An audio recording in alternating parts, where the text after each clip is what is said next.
சொன்னாரா இல்லையா?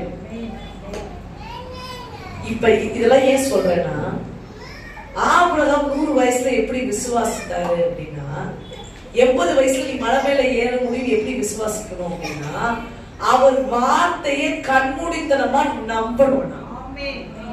ஆமென்.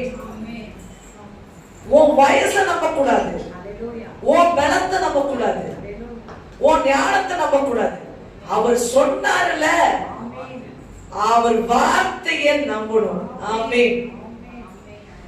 அவரு 100 வயசுல விசுவாசிக்க காரணம், ஆண்டவர் சொல்லிட்டார் உனக்கு ஒரு பிள்ளையை தருவேன்னு சொல்லிட்டாரு.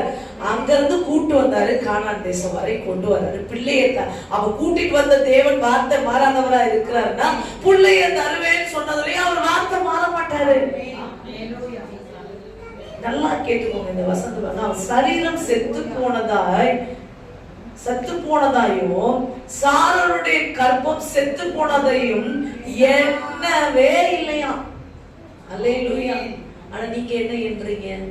வயசாயிடுச்சு. அல்லேலூயா. வயசு போயிட்டு இருக்கு. காலம் போய் கொண்டிருக்கிறது, இளமை போய் கொண்டிருக்கிறது. அல்லேலூயா. இது அதிகமா என்றீங்க. அல்லேலூயா. அதனால உங்களால விசுவாசிக்க முடியல.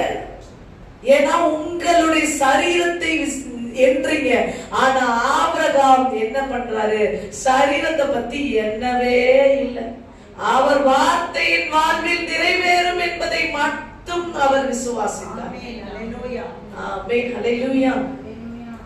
அதனாலதான் இது உங்களுக்கு எப்படி இருக்குன்னு தெரியல. ஆனா இந்த மெசேஜ் ரொம்ப தாகத்தோடு சொல்றேன். ஆமென்.